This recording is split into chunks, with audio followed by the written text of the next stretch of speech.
Hey, we have an update on the Orbital Flare Stratagem. It will be a mission stratagem rather than one we can purchase. Additionally, we'll discuss the latest major order, the Arrowhead developers' recent award, and more. If you enjoy the video at any point, give it a like by tapping the thumbs up button below.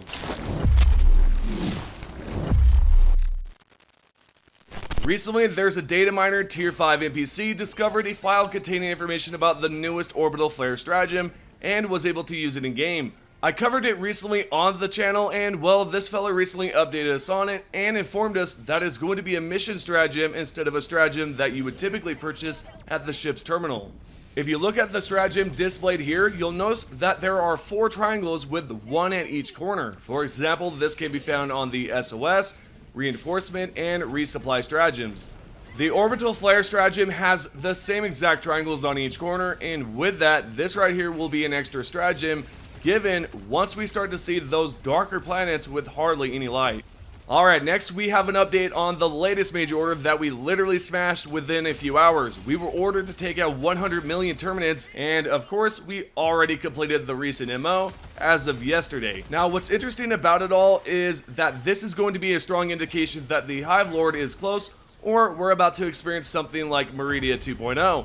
In other words, a huge singularity or black hole. Now there are some hints about this in the recent briefing that states, in order to better predict certain previous unforeseeable outcomes, the Ministry of Science has begun a Terminid research initiative. This initiative, if successful, will lead to more democratic outcomes for all of humanity, and ultimately, the Terminids themselves. Terminid evolution is known to accelerate under duress, therefore, in order to observe potential outcomes, applying controlled duress to the Terminids will be necessary to scientific progress. Directive: the Helldivers are ordered to kill the designated number of Terminids, ideally utilizing a variety of means, in order to aid scientific research. This right here, the mention of previous unforeseeable outcomes, suggests that this is possibly referring to the Meridia event or the Hive Drill mission. And if you were not there, what we did is we placed a small nuke that was used to deal with the Terminid population, but it appears to have little effect on the bugs. The situation right here could indeed lead to more problems, and it is suspected that the Hive Lord will make an appearance at some point.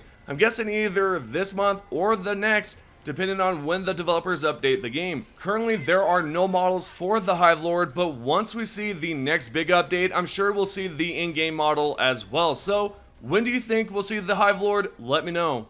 Okay, moving along, the Arrowhead developers have just won an award for the best game design. It all started off with the post that was created by Pilstead, and he said, "So excited for tonight at Developers Awards at DeveloperConf.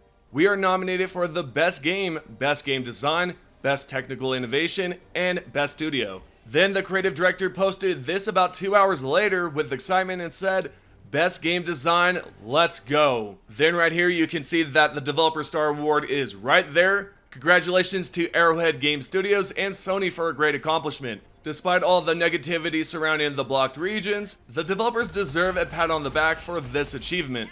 We now have a status update on the recent comments made by the CEO suggesting that there could be a mech nerf. Now to give further context on this, the CEO Shams Georgiani discussed the possibilities of nerfing the mech after a player raised a question and stated, "Hey, can you please let us use both mechs?" Then the Arrowhead CEO Shams Georgiani replied with, "Do you want a mech nerf? Because this is how you get a mech nerf." Some interpreted this as if he was serious and planning to nerf the mech if it were possible to add 2 mechs to our loadout. He then clarified his stance further by replying to this user on X and said, "I was joking, but that didn't seem so clear to folks. If we said it was due to tech limitations before, then that is the reason. I'm not up to speed on all the technical details." He then replied to a user on the Reddit forums and said this right here, "Ha ha ha ha ha ha ha, right? Joking aside, people seem super passionate about mechs.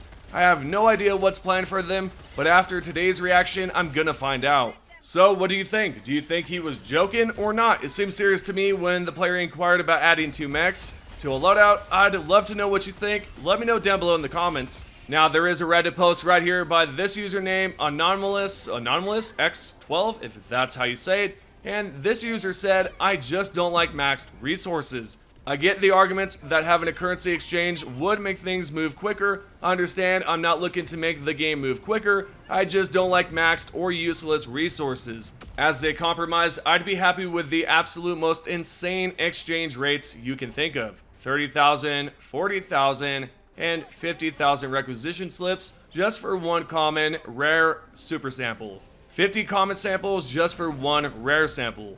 Then the CEO replied with, "Our intent is of course to add more stuff for long-term progression. Would love to hear suggestions." The CEO was asked one more question by a player that said, "Will the Ballistic Shield eventually be useful against bugs and block some melee damage?" Shams Georgiani replied with this right here and said, "That's a good point. We'll try to remember and bring up with the team." One would hope that he will remember to relay that message to the developers, as it is something I would like to see implemented with the Ballistic Shield. Currently, the Arrowhead developers are patching a few bugs with the shield, and it would be great to see these improvements in the next future patch. So with that information aside, I would like to know your opinions on everything that we've talked about in today's video. And most importantly, do you think that Helldivers 2 is improving? Do you think the Arrowhead developers are actually improving the game overall? Because as of right now, it does seem that way. They have made several adjustments to the crashing. They've uploaded another patch or hotfix to, fix the issues with the loading screen. So they are improving. And not only that, but they are also rewriting the entire code for the social menu, so we should see that as well at some point. Also, if you're wondering about the next war bond, is it going to pop up this month? No, I don't think it's going to. And to be quite fair, I have a good feeling that the developers are cooking up a good patch. And once they get done cooking up that patch, I'm sure we'll see a war bond with it, just like we have seen previously in the last big patch.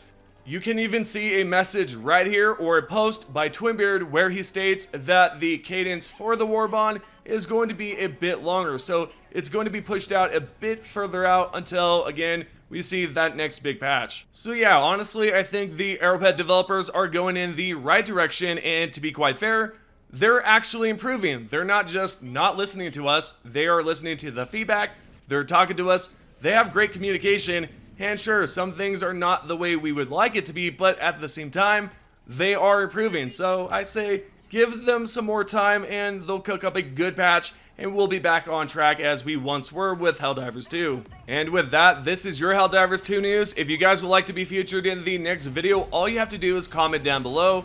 Here are your top 3 comments. First off, by Minjin170, "I have been falling for 30 minutes. The second comment is by Luke Mihalik 370. "If you are on PC and getting the infinite drop-in screen, verify game files with Steam before you get on. There is one file that won't verify every time and Steam reinstalls it, and 0 crashes after so far. Been doing this for about 6 weeks. I did forget once and crashed." And last but not least, we have Scapo or Scapo that says, "There should be an engineering bay objective that Helldivers can use to repair their mechs once it's been repaired and or powered up. That would give more incentive to use mechs vehicles if there is an engineering bay on the surface." There's your top 3 comments. Thank you guys for watching, and I'll see you guys in the next video.